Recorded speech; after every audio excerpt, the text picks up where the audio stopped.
A giant steps into the ring and gets sent airborne by a single punch before he even blinks. A goddess who commanded armies across the cosmos is found alone in a crumbling palace, down to her last breath, because she spent everything searching for one man. A legendary martial arts hero, the icon an entire generation built their dreams around, turns out to be a complete fraud who bribed his way to the top. And somewhere in the infinite chaos of the abyss, a high school kid who was supposed to do a quick training program spends 300 years accidentally becoming a god. This is the story of Yanseong Choi. And brother, you are not ready. Rewind. Earth, 2009. The world cracks open. Magical gates start appearing out of nowhere, connecting our world to a dimension called the Abyss. An infinite, storm-racked void stuffed with monsters, divine territories, and entities that could sneeze a city flat. Almost overnight, humanity scrambles to adapt. A new profession rises. Hunters, people with the ability to dive into dungeons, fight the monsters spilling through those gates, and keep the planet from getting eaten alive. They get ranked on a scale, E at the bottom, S at the top, based on how much magical energy their body can handle. S-rank hunters are basically walking nukes. E-rank hunters are basically very brave janitors. Now picture a scrawny high school kid named Yanseong Choi, who has zero magical ability, zero connections, zero family, he's an orphan, and exactly one obsession from the moment he could walk: getting stronger. Not magic stronger, not system buffed stronger, physically stronger. He practices martial arts. Real, grinding, old-school martial arts in a world where magic just made physical training look completely pointless. His classmates are out here throwing fireballs and he's doing pull-ups at 5 in the morning. His ex-girlfriend, because yes, he had one, briefly, told him he should just date a monster instead of a person, because at least the monster would understand his training schedule. She was not entirely wrong. But here's the thing about Choi. He's not delusional. He's not training because he thinks brute force is secretly the cheat code. He trains because it's all he has. Because when you grow up with nobody and nothing, the only thing you can actually control is your own body. Every rep is proof he exists. Every broken personal record is a wall between him and the void. And then the void offers him a deal. Her name is the Goddess of Balance. She's a constellation, one of those divine cosmic entities who rules a territory in the abyss, fed by the faith and worship of mortal servants, wielding power that makes your average S-rank hunter look like a particularly ambitious hamster. She comes to Choi because she's terrified. Something catastrophic is building in the cosmos, something that threatens Earth specifically, and she needs a champion, not a magic-wielding powerhouse, a martial artist, someone who can cultivate inner energy, called Kai, rather than relying on ambient magic, because what's coming will shred through magical defenses like paper. She's got a training program set up in the abyss. Safe zone, controlled environments, managed difficulty. A proper regimen. Choi, being Choi, signs the contract immediately. No hesitation. She barely finishes explaining the terms and he's already asking when he can start. The portal opens. He steps through. And then, a magical storm the size of a continent appears out of nowhere and yeets him across the abyss. Gone. Completely, catastrophically off course. He misses the safe zone by what might as well be 1,000,000 miles, blasted into an ungoverned, unmapped, deeply toxic layer of the abyss that no mortal was ever supposed to survive entering. The Goddess of Balance watches her brand new champion vanish into the cosmic void and has an extremely reasonable breakdown. Choi, meanwhile, lands. He looks around at the howling chaos, the swirling death storms, the eldritch geography of a dimension built to kill mortals, and does what he always does. He starts training. Here is what you need to understand about the divine celestial technique, the martial art Choi practices. Most power systems in this world run on ambient magic. You pull energy from the environment, you filter it through your body, you fire it at enemies. Clean, efficient, widely understood. Martial arts using Kai works differently.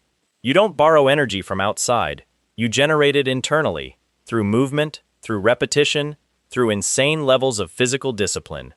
The celestial punch, the celestial kick, the celestial footwork, each technique pulls tiny fragments of environmental energy with every single rep and fuses it into your internal reserves.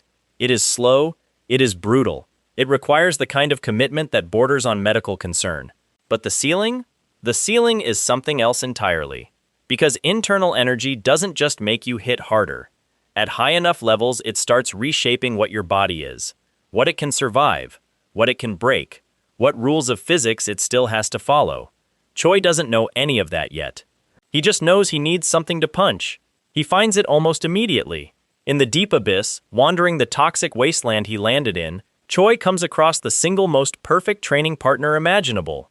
A stone serpent the size of a building. Massive, ancient, covered in scales that could deflect tank shells. Its name, once they become close enough for that to matter, is Onyx. And Choi decides completely unilaterally that Onyx is now his punching bag. Onyx is not consulted on this decision. For 100 years, Choi uses this enormous divine tier serpent as a resistance training device. He punches it. He kicks it. He grabs its tail and swings.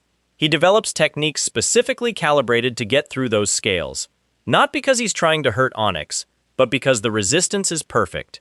You want to build internal energy? Hit something that doesn't move. Hit it harder. Hit it differently. Find the angle that chips through. 100 years of that and something extraordinary happens. He starts actually shattering the scales. Not scratching, not denting, breaking. At that point, his internal strikes have crossed into B+ rank territory. His Chi reserves are something that shouldn't exist in a human body. And here's the thing. Onyx, somewhere around year 40 or 50, stops trying to escape, stops being annoyed, starts showing up to training sessions voluntarily. The serpent, ancient and enormous, becomes genuinely attached to this lunatic mortal who kept punching it for decades. They become companions. Onyx gifts him things. Raw adamantine dug from the deep abyss, dimensional pocket space for storage. Choi, in return, once figured out how to cook, starts making food for it. Their relationship is arguably the most functional one in Choi's life at this point. Speaking of cooking, the next 200 years take Choi to a purple poisonous sea, an entire ocean of luminescent, deeply toxic fluid, packed with alien sea creatures that would kill a normal human in about 4 seconds of skin contact. Choi, by this point, is not a normal human by any meaningful definition. He wades in. The poison burns. He trains through the burning. He develops immunity the same way he develops everything else, by refusing to stop. Along the way, he discovers that the fish in this sea, when prepared correctly, are genuinely incredible. Not just edible, delicious. The poison cooks out at specific temperatures, and what remains is this dense, energy-rich meat that accelerates Chi cultivation. He fashions tools from the adamantine Onyx gave him, a knife, a pot, and starts experimenting. Choi has accidentally discovered a passion. 300 years from now, across multiple galaxies of narrative distance, the thing that makes Yanseong Choi famous on Earth will not be his cosmic power. It won't be his undefeated record. It'll be his cooking. But we're getting ahead of ourselves. After the poison sea, Choi stumbles onto a demonic restaurant, literally, a full-service establishment in the middle of the abyss, run by monsters, packed with monsters, serving food to monsters. Choi walks in, evaluates the situation, decides the menu is not to his standards, and starts a fight. He defeats wave after wave of monsters using nothing but a wooden chair, not as a metaphor, as a literal weapon, because he forgot his adamantine knife outside and improvised. By the time the dust settles, the entire restaurant staff has been cleared out, the building is his, and Choi renames it the Demon Inn and installs himself as the proprietor and head chef. He operates it for centuries. Monsters come looking for a fight. He beats them. Some of them stick around because it turns out his food is extraordinary. Some of them become regulars. Some of them become subordinates. The Demon Inn becomes this bizarre little center of civilization in the lawless abyss. A martial artist from Earth running a restaurant for demons while accumulating enough combat experience to terrify mid-tier gods. And it's during this period that everything starts escalating fast. Because someone notices him. Viragos doesn't come alone. He arrives as a herald, a harbinger sent by the war god Constellation, one of the heavy hitters of the Abyss hierarchy. The war god has been watching this strange human operate in his territory for decades and has decided it needs to stop. Viragos is the solution, an executioner-class entity, carrying divine blood magic so potent it rewrites the rules of whatever battlefield it touches. His body is wrapped in layers of the war god's blessing, his weapon a razor-edged blade that cuts through magical defenses the way a hot knife moves through mist. He has ended constellations. He has shattered divine domains. He is, by any reasonable metric, categorically beyond anything a mortal should be fighting. Choi squares up with a wooden chair. Okay, not actually. By this point he has his adamantine knife, and his internal Kai reserves have been building for over a century of non-stop cultivation. But the energy gap is still enormous. Viragos looks at this human and sees a pest. An interesting one maybe. Durable. But a pest. The fight runs for 6 months. 6 months of continuous, grinding, escalating combat that tears up the geography of the surrounding abyss. Viragos throws divine blood magic, techniques that harden his blood into weapons, launch arterial shockwaves, regenerate his body mid-fight using sacrificial energy. Choi answers every single one with Kai, not by matching the magic directly, by punching through it. Every time Viragos throws up a blood barrier, Choi develops the internal strike precision to break it. Every time Viragos regenerates, Choi finds a deeper layer to damage. It's not elegant, it's relentless. Month 3, Choi unlocks something new. Phantom footwork. S-rank tier movement technique. Not running, not dodging in the normal sense, but a method of displacing his physical presence so fast that his body appears in multiple places simultaneously. The recoil on Viragos' techniques is landing on empty air while Choi is already behind him. It emerges the way all of Choi's breakthroughs do, not from inspiration, but from 10,000 reps of almost dying and adjusting. He doesn't celebrate, he immediately uses it to hit Viragos from 6 angles at once. By month 6, Viragos' divine blood magic is in ruins. Not suppressed, not countered, structurally shattered. Choi has spent 6 months finding every load-bearing pillar in that technique and collapsing them one by one with precisely calibrated internal strikes. When the final exchange happens, it isn't even dramatic by their standards. Choi gets inside Viragos' guard, delivers a strike that goes straight through the last layer of divine protection, and Viragos goes down. The blood magic dissolves. The harbinger of the war god hits the ground of the abyss and doesn't get back up. Choi stretches, checks on his restaurant, and starts cooking. But something has shifted. The fight with Viragos didn't just rank him up, it cracked something open at a deeper level. His Kai has been building for over a century, shaped by environments that would dissolve a lesser being. Now, after 6 months of pressure against an actual divine-class entity, it's done something that shouldn't be possible for a mortal. It's resonating with the cosmos. This is a big deal. In the mechanics of this world, cosmic resonance is the threshold between being a very impressive mortal and becoming something categorically different. On one side of that line, you're a hunter, a champion, a legend, still fundamentally a person with a rank and a ceiling. On the other side, you're a constellation, a self-sustaining divine entity whose power feeds on faith, whose existence influences the fabric of the abyss, who can hold territory and issue commands to weaker beings who choose to serve under your name. Yanseong Choi, high school dropout, orphan, obsessive chef, crosses that line while doing push-ups in the abyss. He doesn't know that's what happened. He notices his Kai feels different, bigger, less like a reserve he's filling and more like a current he's tapping into. He makes a note of it and goes back to training. The abyss, however, reacts immediately. Smaller creatures start giving him a wide berth. Mid-level entities that would have started territory disputes weeks ago suddenly find reasons to be somewhere else. And when a 9-headed hydra, a legendary abyss creature, each head independently intelligent, all of them deeply unpleasant, comes barreling toward Onyx's nesting territory, Choi steps in front of it. This is one of those fights that needs to be understood properly to land the way it deserves. The Hydra's whole thing is regeneration. Cut off a head and 2 grow back, the classic nightmare setup. It's been killing things in the abyss for longer than some small civilizations have existed. Its 9 heads don't even agree with each other most of the time, which somehow makes it more dangerous because it attacks from 9 independent strategic perspectives simultaneously. Every Hunter's Guild on Earth has a standing policy of simply not engaging Hydras unless you have an S-rank team with specific anti-regeneration tools and a very good evacuation plan. Choi's approach is different. He doesn't try to cut the heads. He finds the regenerative matrix, the root system underneath the Hydra's biology that powers the whole regeneration cycle, and he systematically destroys it. Head by head, he identifies which neural cluster feeds which regenerative node, targets the node with a precisely calibrated internal strike, and then removes the head. No regrowth, just one head going down, then another, while the remaining heads are mid-argument about which direction to attack from. By the time he's on head 7, the remaining 2 are notably less enthusiastic. He finishes the job. Onyx watches from a safe distance. The Hydra falls. Choi immediately starts thinking about whether Hydra meat would work in a stew. Onyx's family is safe, and word has started spreading through the abyss. Not gossip exactly, but the kind of atmospheric information that flows through the abyss's deeper layers.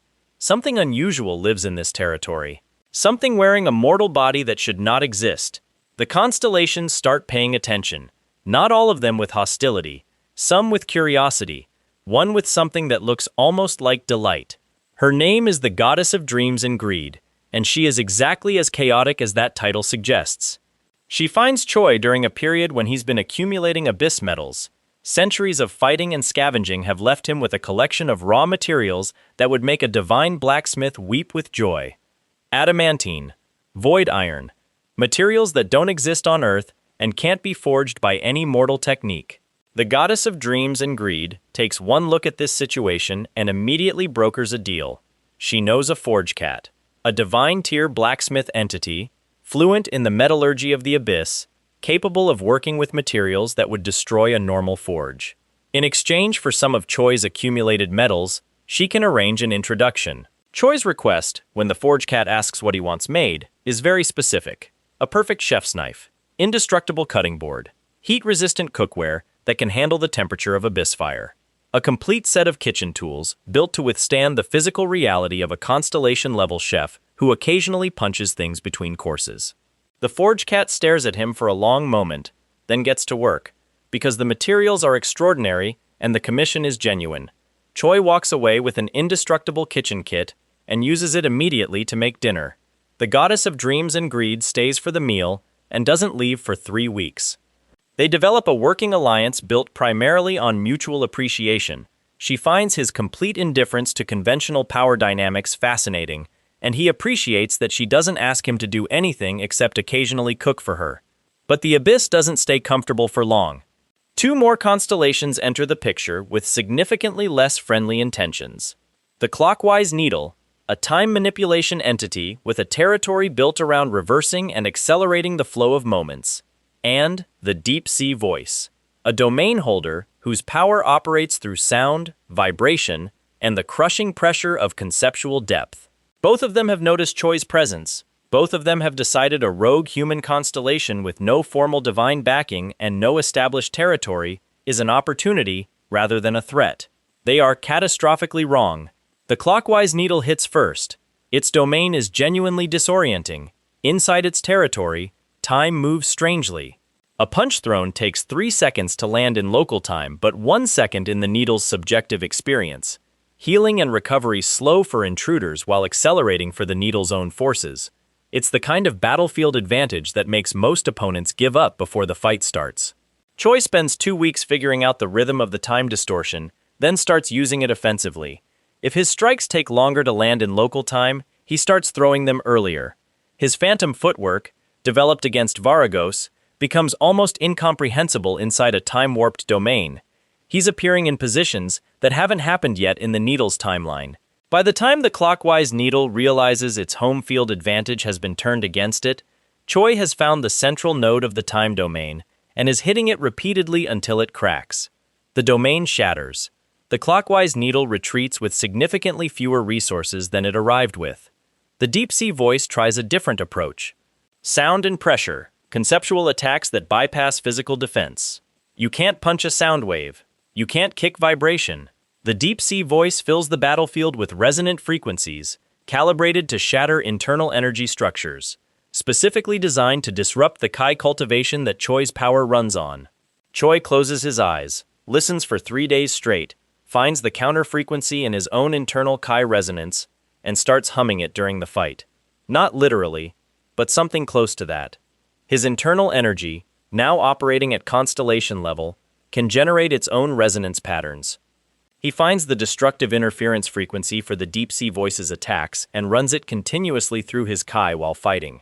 The pressure waves hit him and dissipate. The frequency attacks scatter off his internal resonance like light off a mirror. And then he walks forward through what should have been an impenetrable sound barrier and starts dismantling the deep-sea voice's territory with his bare hands. 2 constellations down, their domains cracked, their resources depleted, their territories now buffer zones that give Choi's corner of the abyss some breathing room. He goes back to cooking. This is roughly the 300-year mark of Choi's abyss residency. By any objective cosmic measurement, he is now a mid-tier constellation, self-sufficient, territorially dominant, possessed of a power system that has evolved so far past its mortal origins that calling him a martial artist feels like calling an ocean a puddle. He has allies, the goddess of dreams and greed, Onyx and Onyx's growing family, a loose collection of abyss entities who've decided proximity to him is safer than the alternative. He has enemies, the war god whose harbinger he destroyed, the shattered remnants of the clockwise needle and deep-sea voice nursing grudges from a safe distance. And he is completely, serenely unaware that any of this is unusual. In his understanding, the goddess of balance set up a training program. It was more intense than advertised. The safe zone got missed. The training environments were extremely challenging. But it was still training, right? That's still the program. He's been working through it. He's getting stronger. Somewhere out there the goddess is monitoring his progress, probably impressed by his dedication, definitely going to give him a positive performance review. He has been doing this for 300 years. He is so wrong about his situation that it loops around to being almost poetic. Then comes Effie's. It starts with a portal, not a controlled one, a localized dungeon storm, the abyss equivalent of a weather event, which opens a temporary rift in local space. Choi walks into it the way he walks into everything, with no particular plan and complete physical confidence. The rift spits him out in a realm he's never seen before, architecturally different from the wasteland he's been training in, populated by creatures he recognizes from a distant memory of Earth's pre-Gate mythological records. Goblins. A civilization of them. Organized, structured, culturally developed. The realm of Effie's, a goblin society that has been existing peacefully in its corner of the abyss for a very long time. Or, it was peaceful until approximately 30 seconds ago. Because something else came through the rift first. A planet-eating wolf, exactly what it sounds like. A cosmic predator large enough to treat inhabited worlds as snacks. Currently in the process of announcing its arrival to the goblin civilization in the most aggressive possible way. Choi lands between the wolf and the goblins, looks at the wolf, looks at the goblins, looks back at the wolf, and hits it so hard it leaves the realm, not kills it. He's moving fast, working with limited information, and removal is cleaner than disposal in a populated area. One strike, maximum Chi density, targeted at the wolf's center of mass. The planet eater departs at high velocity. The goblin civilization stares at the spot where it used to be. Then they stare at Choi. Then they do the thing that changes everything. They kneel. Not politely, not individually. Collectively, thousands of goblins, watching from windows and streets and rooftops, dropping to their knees simultaneously in genuine worship of the being who just saved them in approximately 4 seconds of visible effort. And in the mechanics of this world's power system, worship is fuel. Constellation power feeds on the faith of mortal servants, their belief, their devotion, their numbers. Thousands of goblins worshipping Choi simultaneously is like plugging a phone charger into a nuclear reactor. His existential power skyrockets. Mid-tier Constellation was already terrifying. What comes out the other end of 10,000 goblins' simultaneous sincere worship isn't easily categorized. His Chi expands, his domain deepens, his presence in the cosmic hierarchy takes a jump that would normally take decades of political maneuvering and divine resource accumulation. Choi notices he feels a bit different and wonders if he's finally getting used to abyss cooking. He tries to thank the goblins, discovers that their king, Odegon, a surprisingly dignified and well-read goblin with excellent taste in magical theory, speaks enough common language to have a conversation. Odegon explains the wolf situation, explains his civilization, and explains that they have been waiting for a protector figure according to their cultural prophecy for several generations. Choi is apparently it. Choi asks if they have any interesting local ingredients. Odegon, to his enormous credit, rolls with this completely. He shows Choi the local market. They bond over several hours of discussing ingredient properties. By the end of it, Odegon has decided that whatever this entity is, serving under him is the best option his civilization has ever had. He pledges himself and his people's alliance formally. Choi, in exchange, teaches him a simplified version of physical cultivation techniques that can be practiced by goblins with standard mana capacity. Odegon, because he is clever and adaptable in ways that serve him enormously later, absorbs this information, spends several decades refining it, and eventually masters the ability to polymorph into a human form. Specifically, a tall, extremely handsome human magician form, which he uses to pass as a person on Earth once he follows Choi back. But that comes later. Right now, the dungeon storm that brought Choi here does what dungeon storms do. It destabilizes, shifts, and eventually opens a return path. Choi steps back through. He doesn't land in the abyss. He lands in a dungeon in Nevada. Nevada, Earth, a place with roads and electricity, and people who have been living in a world with magical gates for 17 years, but still find the whole thing deeply stressful. The dungeon Choi drops into is unstable, the kind of classification that makes raid teams nervous, the kind that the Hunter Association flags with triple warning markers and recommends S-rank clearance for. It is not, by any stretch, where you want to randomly materialize after 3 centuries in the abyss. But Choi lands, looks around at the crumbling dungeon walls and the hostile monster density, and feels something he hasn't felt in a long time. Nostalgic. This is practically cozy compared to where he's been. He starts moving through the dungeon the way he moves through everything. Efficiently. Quietly. With the specific economical violence of someone who fought a war god's harbinger for 6 months and considers that a warm-up memory. Monsters that would send a standard raid team into emergency retreat dissolve on contact with his presence. Not dramatically. He doesn't even fully commit to most of them. A redirected strike here, a phantom footwork displacement there. He's clearing the dungeon the way you'd clear a mildly cluttered room. And then he hears voices, specifically, people arguing in hushed, desperate tones about whether their remaining food rations will last another 3 days, and whether their healer can stabilize one more person before her mana runs completely dry. A corporate raid team, the Gaines Company, mid-tier hunter organization, ran a team into this dungeon 4 days ago on what should have been a standard resource collection run. The dungeon destabilized after they entered. The exit collapsed. Their heaviest hitter got injured in the first wave and has been deteriorating since. They're down to 6 functional members, 1 semi-conscious member, dwindling supplies, and the specific quiet desperation of people who have started doing the math and don't like the answers. Choi finds them huddled in a carved-out side chamber they've been using as a defensive fallback position. They look at him. He looks at them. They're waiting for the part where he explains who he is and what organization he's with, and whether rescue is coming. He asks how long since they last ate a proper meal. There is a pause. The raid team leader, a woman named Gaines, the founder's granddaughter, A-rank hunter, extremely competent under normal circumstances and extremely exhausted under these ones, tells him it's been about 2 days of real food. They've been rationing. Choi opens his dimensional pocket. The dimensional pocket is one of Onyx's gifts, a spatial storage item that operates outside normal physics, maintaining internal conditions independently of external environment. What he pulls out of it is not emergency rations or dried protein bars. It's fresh monster meat, prepared, seasoned with materials he's been accumulating for decades, cooked using techniques developed across centuries of experimental culinary refinement in the world's most extreme kitchen environments. He makes them a meal, right there, in the middle of an unstable dungeon, with people who haven't eaten in 2 days and monsters still active in the surrounding corridors. The smell alone starts reaching people before the food does. Here's what nobody on Earth knows yet about Choi's cooking. It's not just food. Meat from high-grade abyss monsters, prepared using techniques that preserve and amplify the creature's internal energy structure, carries actual restorative properties when consumed. The exhausted healer's mana starts recovering faster than it should. The injured heavy hitter's deterioration slows noticeably. The remaining team members feel their bodies recalibrate in ways that standard recovery potions can't fully replicate.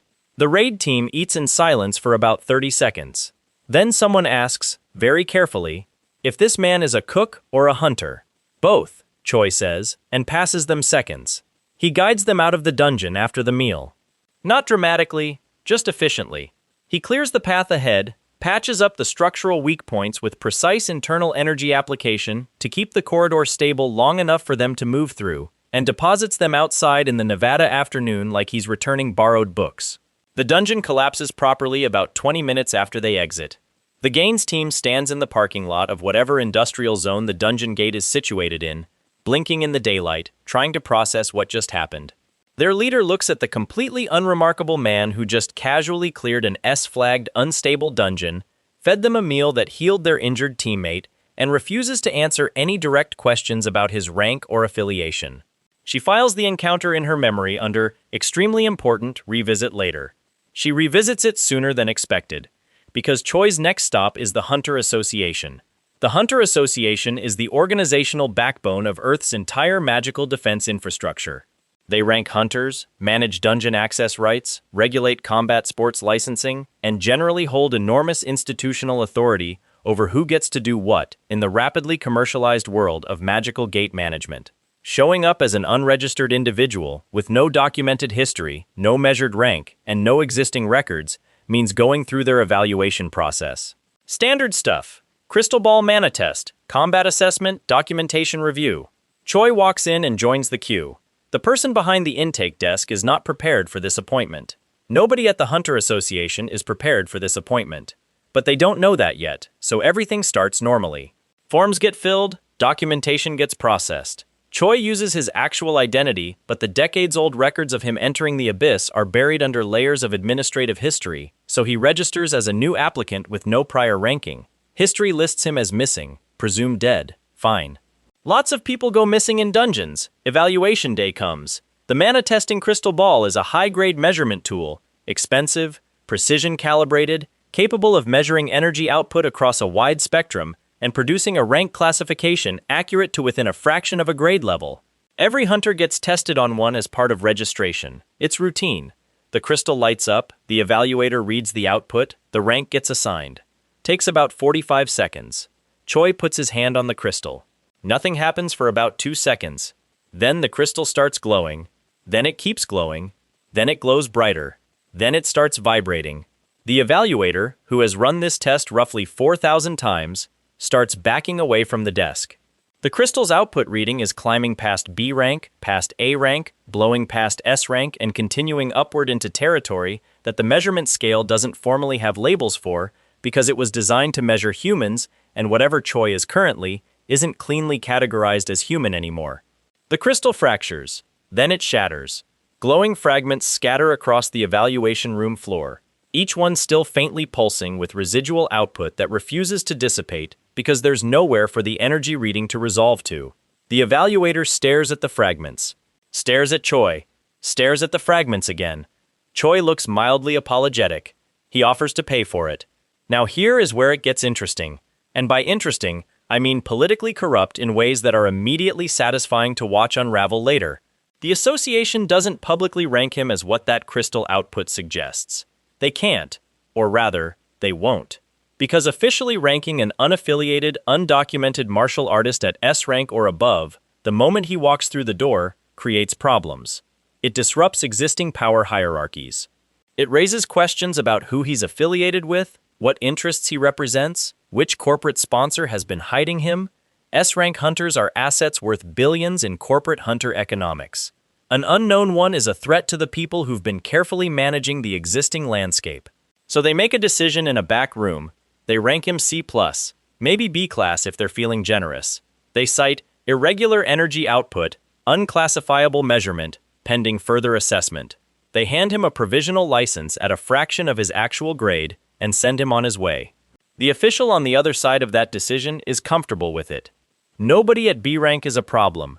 Nobody at C+ disrupts the ecosystem. Whatever anomaly just broke their crystal ball, keeping it classified and underpowered is the safe institutional choice. He is so wrong about this that it's almost funny. Almost. Choi takes the license, notes the rank with the mild interest of someone checking their receipt, and doesn't argue. Partly because he's genuinely not sure what rank system applies to his current state anyway. The association's ranking framework is calibrated for ambient magic users, and he runs on Kai, so the measurement was always going to be weird. Partly because being underestimated has been his default social experience for 300 years at this point, and he's learned to find it useful. A low rank means nobody bothers him. A low rank means he can operate without attention. A low rank means he can find his old clan leader, figure out what's happened to Earth in his absence, and re-establish some kind of baseline without becoming a political football before he's even unpacked. He files the paperwork and goes looking for Dragon Hang. Dragon Hang, full name Gyeongyang, clan name Dragon Hang, was Choi's clan leader before the Abyss. A modest man by the standards of the hunter world, running a small martial arts-focused clan, specializing in the kind of careful, methodical dungeon work that keeps everyone alive, rather than the flashy high-profit S-rank raids that make people famous. He was timid in the face of real danger. He stressed constantly about risk management. He told Choi, once, that finding a hobby was the most important survival skill a hunter could develop, advice that turned out to matter enormously across 300 years of Abyss isolation.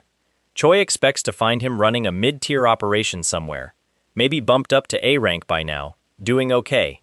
What he finds instead is a billionaire. Dragon Hang is S rank, has been for a while. He survived the 2011 invasion, one of the major historical catastrophes that reshaped Earth's hunter hierarchy, and came out the other side transformed in ways that speak to a story Choi doesn't have full context for yet. He relocated to America, built a corporate empire on the back of his hunter reputation and his genuine strategic intelligence. He runs Dragon Industries now, a major player in the global hunter economy, managing raid teams across 3 continents, with political connections that reach into the association's upper tiers. He is also, upon seeing Choi walk into his corporate lobby 30 years after Choi was listed as dead, absolutely speechless. The reunion is quiet in the way that only reunions between people who genuinely missed each other can be. Hang has been carrying the weight of losing Choi, his most promising student, the one who signed up for a divine mission and vanished, for decades. Whatever he built in the years since, that weight came with it, and now Choi is standing in his lobby, looking barely older than the day he left, asking if Dragon Industries has a kitchen he can use because he wants to make dinner. They talk for hours. Choi explains the broad strokes.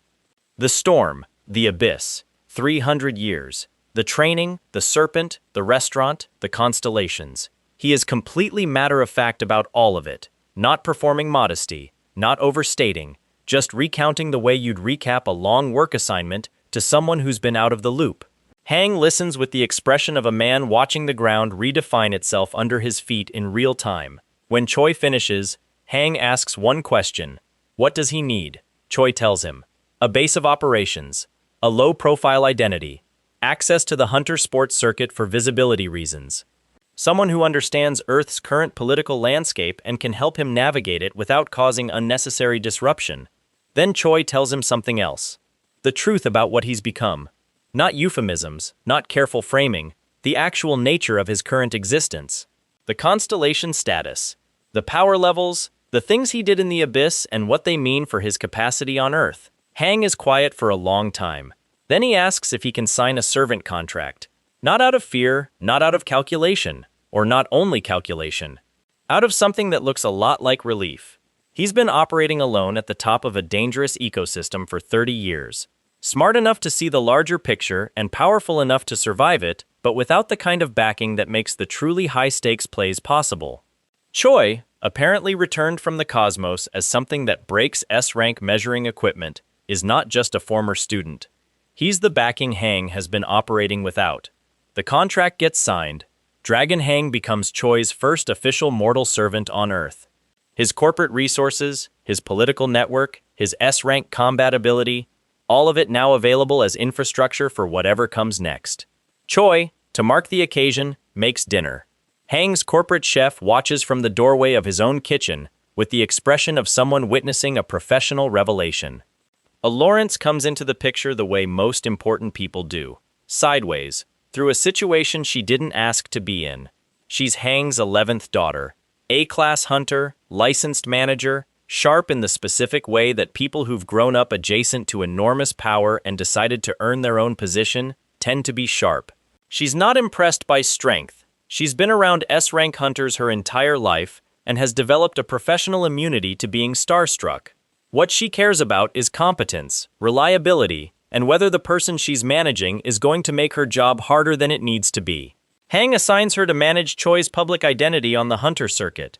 She accepts the assignment with the professional neutrality of someone who has learned not to have opinions about her father's decisions before she has full information. Then she meets Choi, Her first impression is confusion. He's registered as C+ rank, which in the hunter economy is the equivalent of showing up to a Formula One race in a sedan.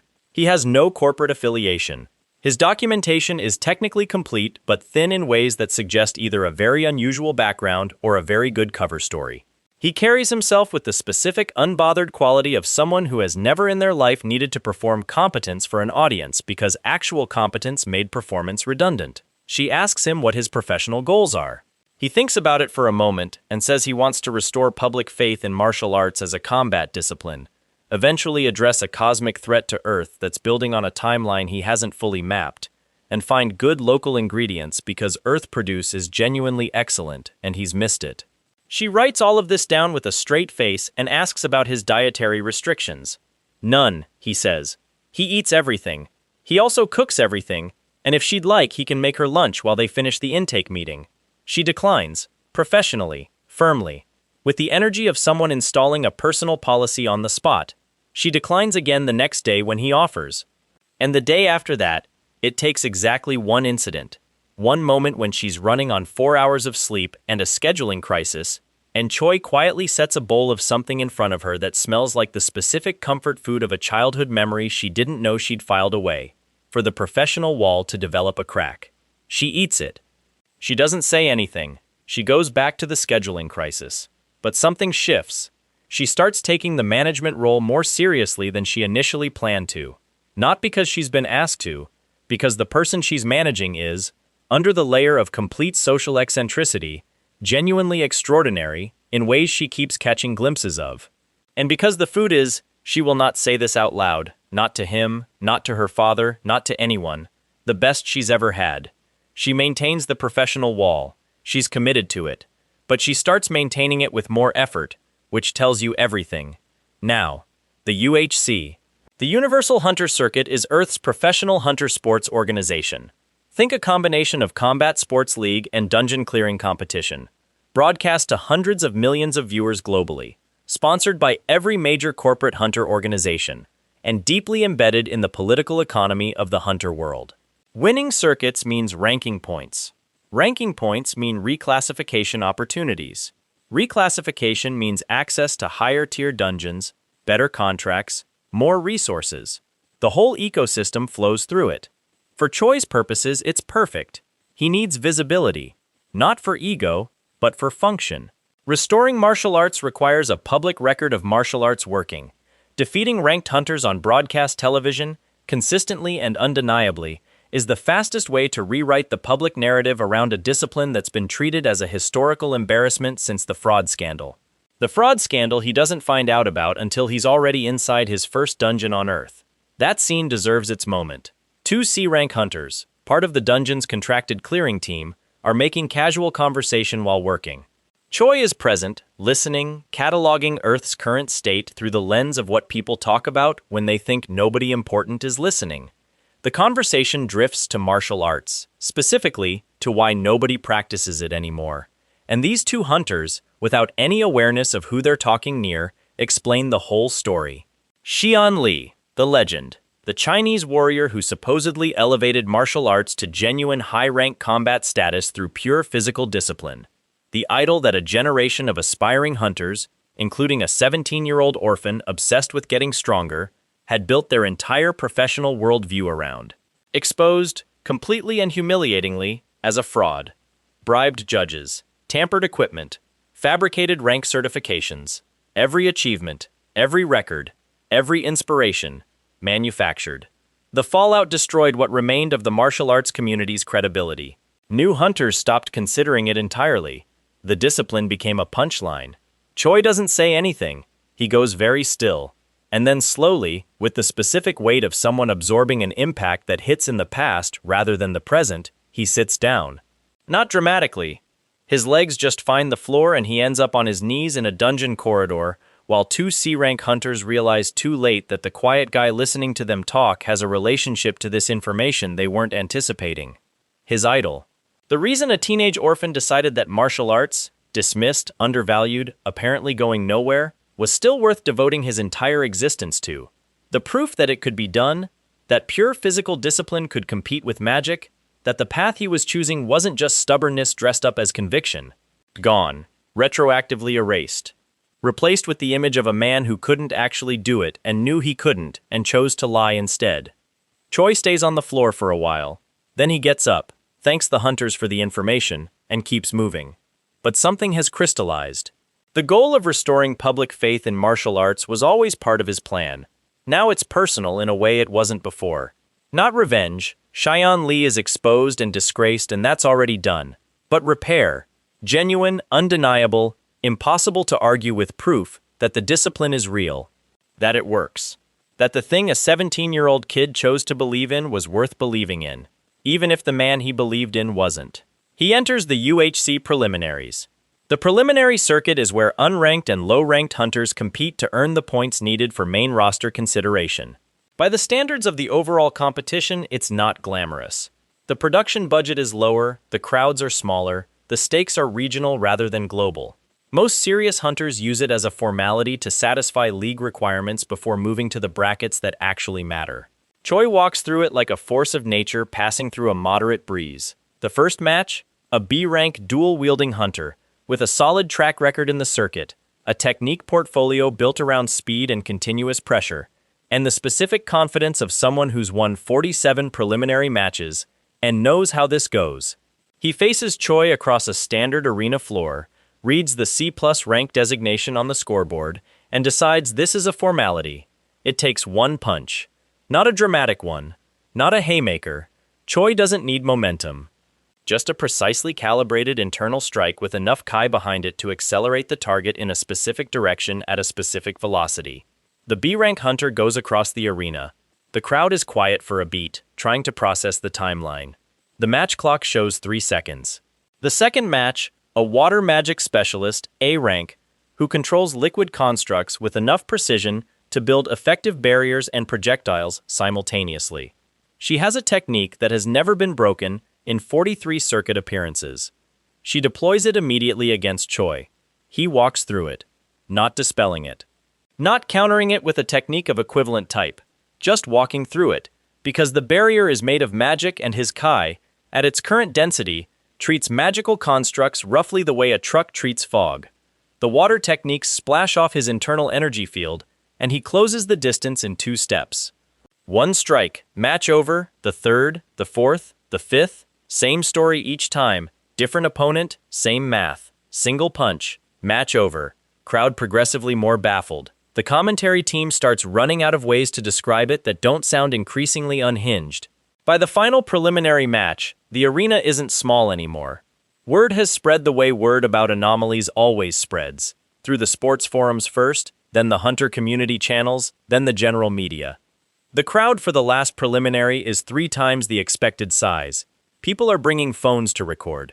The corporate scouts who came for other matches have stayed. The final opponent is a peak B-rank warrior with a divine inheritance skill, a constellation-granted technique that boosts his physical parameters to low A-rank levels during activation. He is the preliminary circuit's current reigning consecutive win record holder. He activates his divine inheritance before the match even starts. Choi wins in 2 seconds instead of 1. He was being careful about the divine energy. He claims the preliminary trophy with the mild satisfaction of someone who completed a task they weren't sure they had time for. Then, because the tournament victory comes with a ceremonial moment where the winning hunter traditionally addresses the constellation they serve under, a formality, usually a thanks, usually brief, Choi uses his moment to look directly at the section of sky where the Warrior of Madness and Blood Constellation's divine channel runs, and tells it, publicly, in front of however many viewers are watching the broadcast. Get lost. Not elaborated, not theatrical, just that, flat and calm, before he steps off the platform. The Warrior of Madness and Blood is a constellation who has been aggressively monitoring the circuit for servant recruitment opportunities. He had a champion entered in these preliminaries. That champion went home in the second round. He has been building toward a proxy confrontation with this anomalous martial artist since the first match, and the public dismissal is not something a pride-driven warrior deity absorbs quietly. He responds. Through his highest-tier contracted servant, a hunter built specifically for public dominance, divine blood-baptized, carrying combat techniques that reflect the warrior constellation's full investment in earthly influence.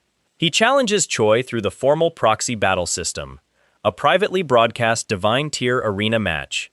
Territory stakes, winner takes the loser's primary domain asset. The warrior of madness and blood puts up his fortress of blood, the most valuable territory in his divine portfolio, a mid-abyss domain that generates soul stones, the currency of gods, at a rate that other constellations spend centuries trying to replicate.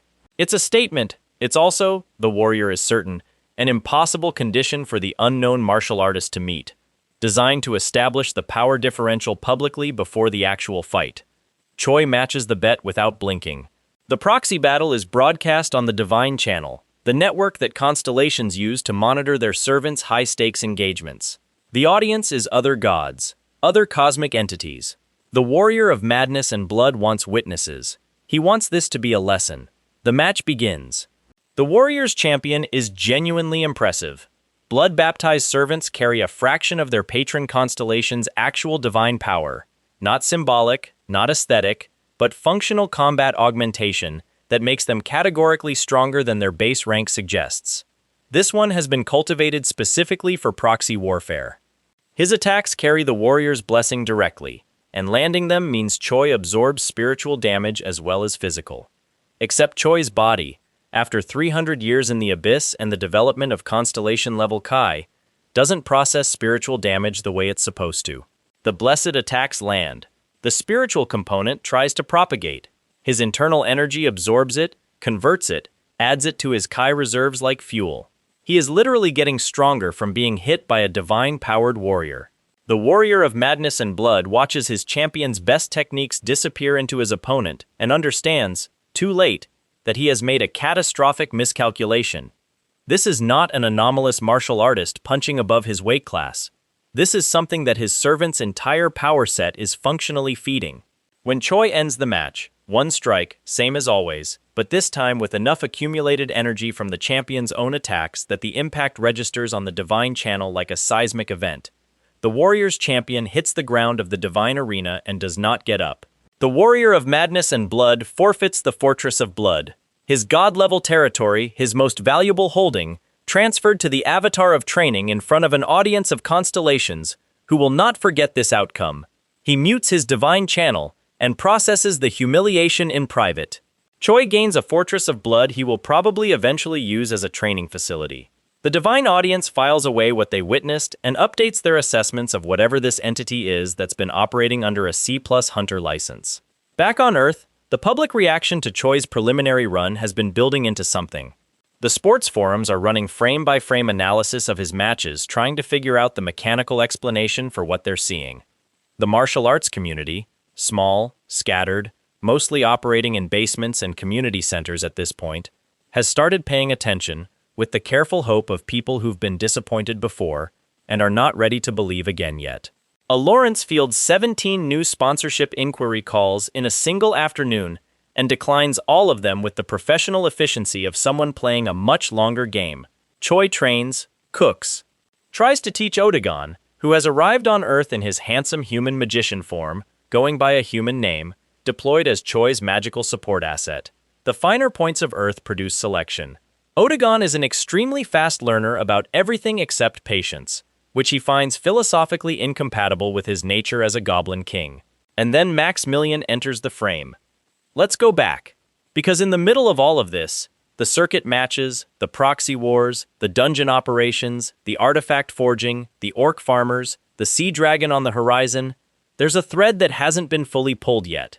The most important one. The one that sits underneath everything else like a load-bearing wall that the whole structure depends on without anyone looking at it directly. The goddess of balance. She's the reason any of this happened. She's the one who found a 17-year-old orphan doing pull-ups at 5 in the morning and decided he was the answer to a cosmic problem she couldn't solve any other way.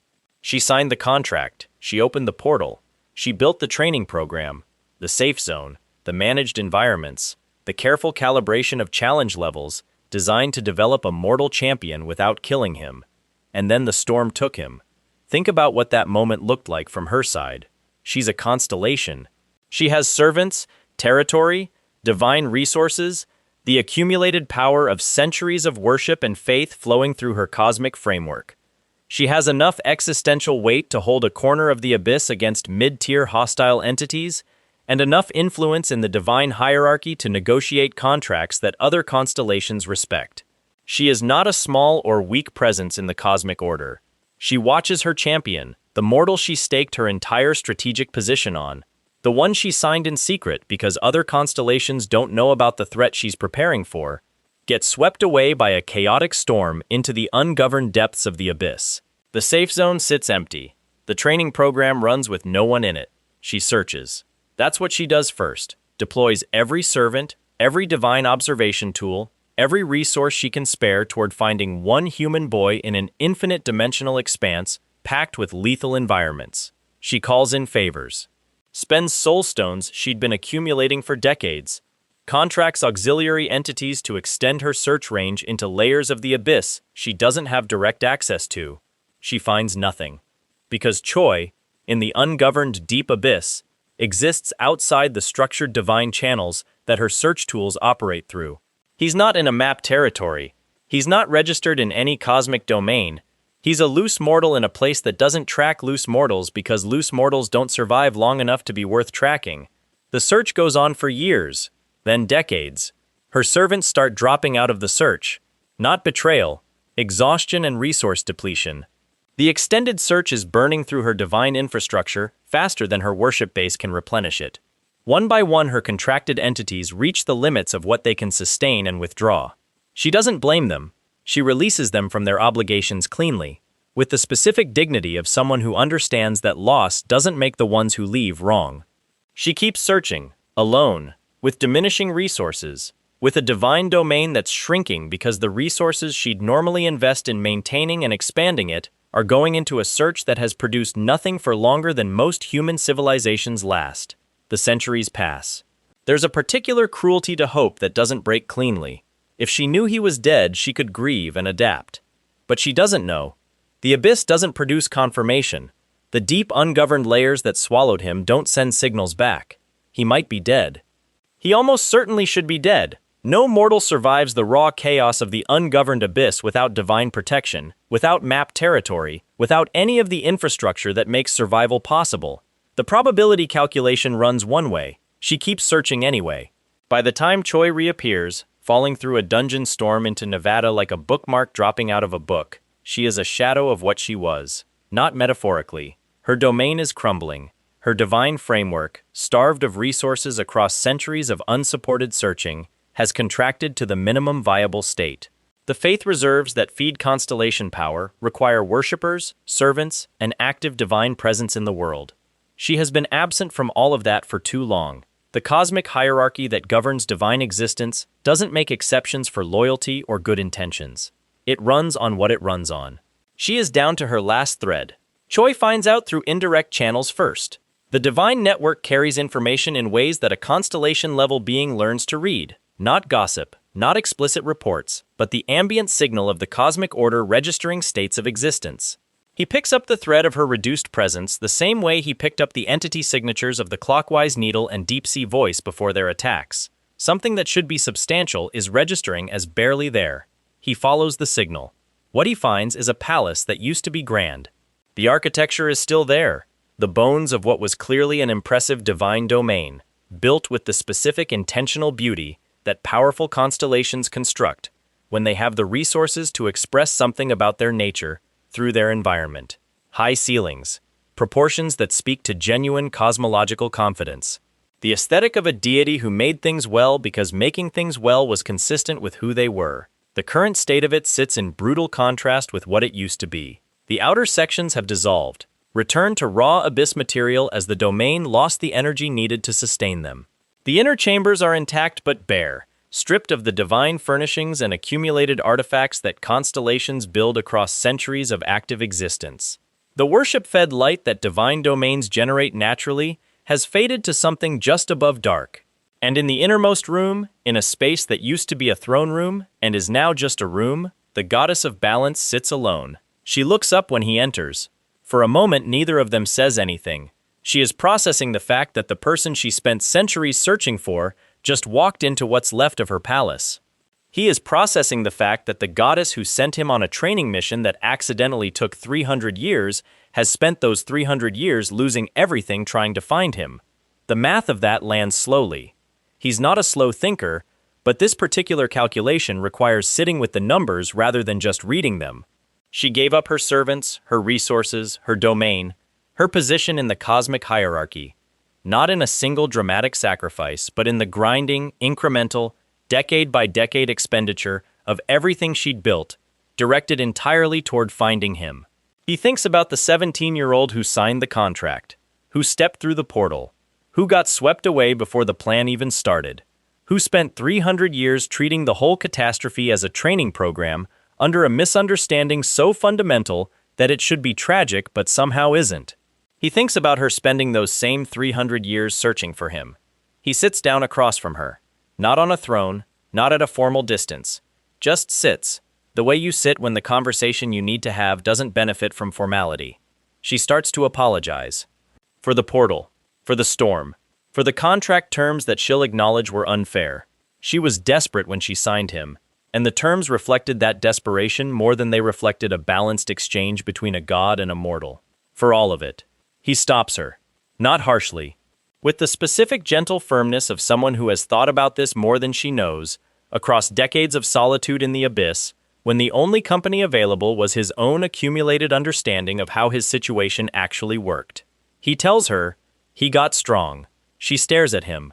He tells her, calmly, simply, without performance, what he actually is now, what the abyss made him, what he became not because of her training program, but because of everything else. Everything that happened in the ungoverned wild chaos of the dimension she accidentally sent him into. The constellation status. The Kai development. The centuries of genuine survival that produced something the safe training zone could never have built. He lays it out factually, because she deserves the full picture. She is quiet for a long time. Then she says, very quietly, that she looked for him everywhere. He says he knows. He could see the traces of her search in the cosmic record. The extended reach, the resource expenditure, the years of sustained effort across dimensions she wasn't built to navigate. He's been reading the history of what she did while he was patching together the story of what he missed. She asks if he's angry. About the contract, about the storm, about the 300 years. He thinks about it with the honesty the question deserves. Angry isn't the right word. The storm wasn't her fault. The contract terms were unfair, but he signed them freely, and he'd sign them again. Because what he became in the abyss is something he wouldn't trade. The 300 years, he thinks about the Demon Inn, about Onyx, about the Hydra, about the Forge Cat and the kitchen tools, and the Goblin civilization, and the centuries of cultivation that produced a power system that shouldn't exist. He thinks about how many of those things he'd never have encountered if he'd stayed in the safe zone and done the scheduled program. No, he says. Not angry. She exhales something that has been held for a very long time. He makes a vow. Not a formal constellation vow, not the contractual divine architecture of a binding oath, not something that operates through the cosmic legal framework. Something simpler and in some ways more significant. He tells her directly, in the plain language he defaults to for things that matter, he's going to fix this. Her domain, her resources, her position. He has divine infrastructure now, the fortress of blood, the inherited authority of the goddess of defeat and laziness, the faith reserves from 10,000 worshipping goblins, the accumulated soul stones from 300 years of abyss operation. He has more than enough to rebuild what she lost. She gave up everything looking for him. He's going to give it back. The specificity of that commitment, the practical, logistical, here's what I'm going to do quality of it, rather than emotional declaration, is what breaks through whatever composure she's been maintaining. It's not grand, it's not theatrical, it's just someone doing the accounting and stating what the balance sheet requires. She doesn't cry. Constellations don't, exactly. But something in her divine framework recalibrates in a way that reads as relief at the level where cosmic entities register emotional states. He stays.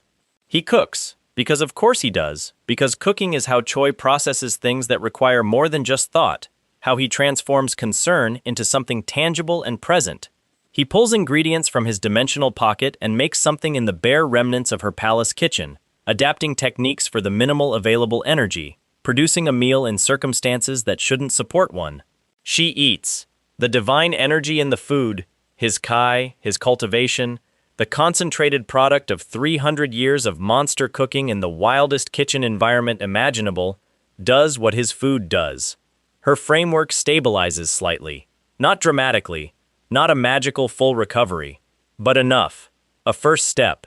She asks what his plan is, for the cosmic threat she originally recruited him for, the thing she saw coming, the catastrophe she's been preparing against, the reason she found a 17-year-old orphan doing pull-ups at 5 in the morning and decided he was the answer.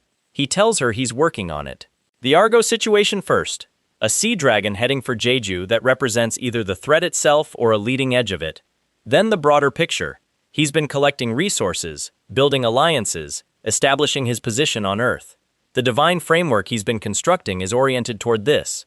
Everything from the Max Million match, to the Orc Farmers, to the Cooper corporate realignment is infrastructure for the larger confrontation. She listens. Then says something that costs her. Because admitting limitation costs proud entities more than it costs humans. She can't help much.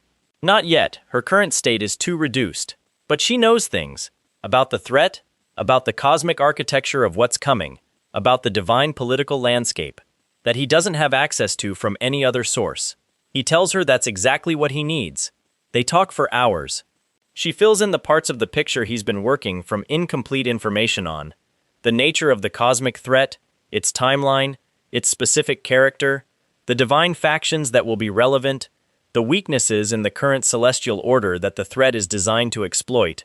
The reason a martial artist, specifically a Kai cultivator, specifically someone operating on internal energy rather than ambient magic, is the answer to something that magical solutions can't fully address. By the time the conversation ends, Choi has a more complete strategic picture than he's had since returning to Earth. And the goddess of balance has something she hasn't had in a very long time, someone to plan with. He leaves her with a supply of his cooking, portioned into the dimensional containers he's developed for preservation, calibrated to provide steady energy restoration over time. He tells her to use it for recovery rather than action. She needs to rebuild before she needs to deploy. She accepts this with the slightly complicated grace of someone who has been self-sufficient long enough that receiving help feels unfamiliar. He tells her he'll be back. She says she'll be here. He steps out of the crumbling palace into the abyss, orients toward the localized portal that will take him back to Earth, and starts moving. Behind him, in what's left of her domain, the goddess of balance sits in the quiet of a room that is slowly, incrementally, accumulating slightly more light than it had an hour ago. Not much. Barely perceptible. But the direction has changed, and in a situation that has been trending one way for 3 centuries, a change of direction is everything. She thinks about a 17-year-old with no family and no magic and no reason to believe it was going to work, who said yes anyway. She thinks about what he became, and she starts planning for the first time in a very long time. Pull back for a second. Look at the full picture. Earth, present day. A world that cracked open 17 years ago and has been improvising its survival strategy ever since. Hunter associations managing dungeon access like traffic control. Corporate empires built on the backs of people with magical gifts who learned to commodify the apocalypse. A ranking system that sorts human beings by their mana capacity and assigns their economic worth accordingly. A sport built out of watching those people fight in arenas while sponsors argue about broadcast rights. And somewhere in the middle of all of that, operating under a C+ provisional license that couldn't be more inaccurate if it tried, a man who has been alive in every meaningful sense for over 3 centuries is quietly rebuilding a disgraced discipline, feeding people food that heals them, training orcs to grow crops, managing a divine political empire from what looks from the outside like a mid-tier hunter's modest career trajectory. The gap between what Choi appears to be and what he actually is has been the engine of this entire story. Every satisfying moment, every single punch knockout, every deflected arrow, every cracked barrier, every corporate adversary making a practical decision in a room they didn't know he could access, runs on that gap. The world sees C+ rank martial artist with unusual results. The reality is, a mid-tier constellation who fought a war god's harbinger for 6 months, dismantled 2 divine domains through pure physical force, accidentally ascended to cosmic status by saving a goblin civilization, and carries more accumulated combat experience than most entities in the Abyss hierarchy have had time to develop. But here's the thing that makes Choi genuinely different from the standard underestimated protagonist arc. He's not angry about the gap. He's not performing humility. He's not waiting to throw the real numbers in everyone's face. He genuinely doesn't care that the world reads him wrong, because the world reading him wrong has never been the point. The point, the thing that got a 17-year-old orphan out of bed at 5 in the morning for years before any of this started, was always internal. The next rep, the next breakthrough, the next limit to find and exceed. 300 years in the abyss didn't change that. It just gave him 300 years of reps. Now bring it back to the present. The young martial artists in his training sessions are starting to feel their Kai move in ways they've never experienced before. Not the false sensation of early enthusiasm. The real thing, the deep internal current that only develops through genuine repeated cultivation. The thing that tells you the technique is working. Some of them have been practicing for 20 years on bad information and are finally understanding why nothing was connecting. Others are new enough that they'll develop correctly from the start, without the compensatory habits that bad instruction builds.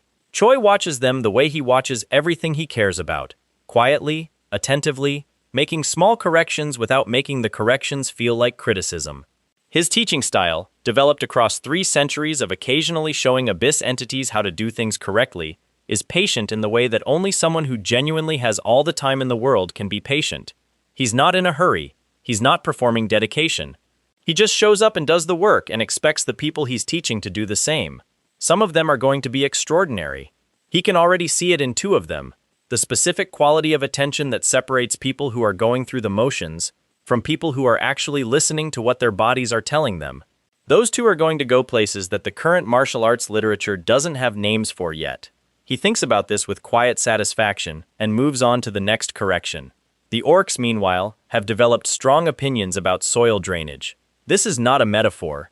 The Blood Fortress agricultural cohort has been running cultivation cycles long enough to start accumulating empirical data about their specific abyss-adjacent soil conditions, and the conclusion they've reached, collaboratively, after what were apparently several quite heated internal debates, is that their current drainage infrastructure is suboptimal. 3 of the larger orcs have drafted what can only be described as a proposal. It came to Choi through Odegon, who relayed it with the expression of someone who is deeply amused but maintaining diplomatic neutrality. Choi reads the proposal, approves the drainage modifications, adds a note suggesting they consult Onyx's family about the substrate conditions in the relevant abyss layer, because Onyx has been in that territory long enough to know things about the geology that any surface assessment would miss. The orcs send a delegation to Onyx. Onyx, who has been a training partner, a companion, a gift giver, and an accidental beneficiary of the most dramatic rescue in recent abyss history, receives the delegation of large armored orcs with the specific dignified patience of a creature who has learned that Choi's organizational network produces unusual situations and that engaging with them usually leads somewhere worthwhile. They talk. Onyx provides geological insight. The drainage proposal gets refined. The Orc Fortress agricultural output improves by a measurable margin the following season. This is what Choi's empire looks like from the inside. Not a throne room, not a divine hierarchy with formal ranks and elaborate ritual. A series of practical, concrete improvements to the lives and capabilities of the beings who've ended up in his orbit. Human students learning to feel their Kai for the first time. Orcs developing genuine expertise in a discipline that dignifies them in ways pure combat never did. A goblin king navigating Earth's social dynamics with the specific adaptability of someone who decided a long time ago that the universe is more interesting than it is frightening. A Lawrence manages the external-facing version of all this with the focused intensity of someone playing chess 12 moves ahead. The sponsorship offers keep coming and keep getting declined. Not because the resources aren't useful, but because accepting the wrong sponsor at this stage would compromise the strategic positioning she's been building. When the right offer comes, it'll come from someone who understands what they're actually aligning with. Most of the current corporate interests don't. They think they're trying to sign an anomalous martial artist with good circuit numbers.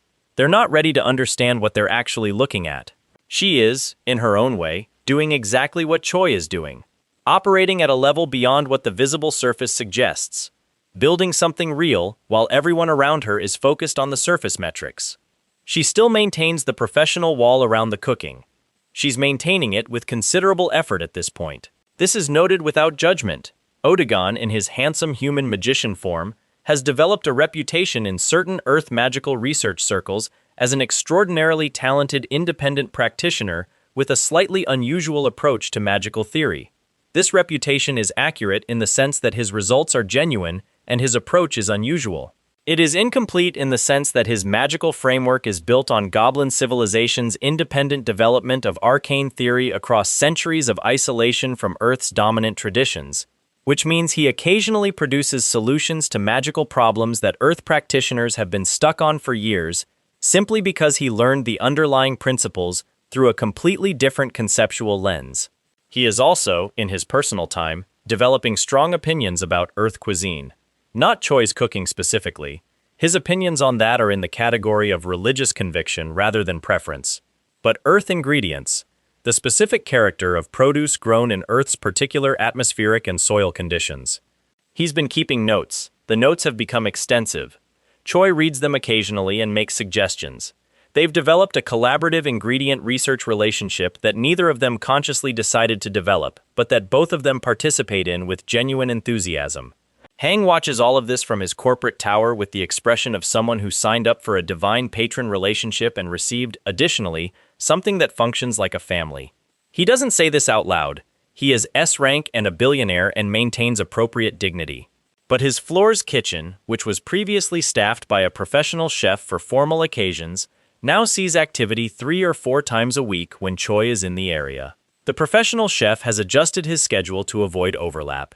He has also, not entirely voluntarily, improved his techniques significantly just from proximity. Dragon Hang, 30 years after surviving an invasion that should have broken him, is eating the best food of his life on a Tuesday afternoon while a man who accidentally became a god explains the correct way to balance abyss fish stock against earth herbs. He is quietly aware that this is extraordinary. He is also quietly aware that the Argo situation is going to require everything they've built to move very fast in the same direction. The emergency contacts he sent after Choi's message have been received. The Korean National Defense Hunter Corps has already been on elevated alert. Those anomalous oceanic readings near Jeju that nobody could explain have been logging for 6 months, and the defense apparatus has been quietly preparing without publicly acknowledging what it might be preparing for. Hang's message doesn't create the preparation. It gives the preparation a target. The Hunter Association's emergency division is harder. Institutional bodies resist information that requires them to act on incomplete frameworks. And Ancient Sea Dragon of Divine Tier classification approaching Jeju coastline is extremely incomplete from their perspective. They have no documentation on Argo. Their historical records on Divine Tier maritime entities are thin, because Divine Tier maritime entities haven't been active on Earth's record since before the gates opened. They want more data. They want confirmation protocols. They want the kind of procedural validation that emergency situations don't wait for. Hang handles this the way he handles institutional resistance, with the specific combination of impeccable credentials, precisely targeted resource application, and the quiet authority of someone who has been right about threats before, and whose record of being right is available for review. He doesn't fight the bureaucracy. He routes around it. The people in the emergency division who matter get the information they need through channels that bypass the ones that would slow it down. By the time Choi finishes his morning training and eats breakfast, the Korean Defense Coordination is moving. It's not enough. He knows that. Whatever response the institutional hunter apparatus can mount to an entity of Argo's classification is real and valuable and genuinely necessary. Human defense infrastructure matters. Coordination matters. Having the coastline alert system active and the civilian evacuation protocols running matters. But Argo itself is not a problem that institutional response solves. Argo is a problem that requires someone operating at the level where Argo operates, which means it's his. He's known this since the vision resolved into certainty in the early morning. The practical preparations, the coordination with Hang, the defense network activation, all of it is infrastructure for the engagement, not the engagement itself. The engagement is his to own, his to plan, his to execute, with the specific lethal precision that 300 years of survival built into him. He thinks about the Hydra, 9 independently intelligent heads, regenerative matrix underneath, solved by finding the root rather than fighting the symptoms.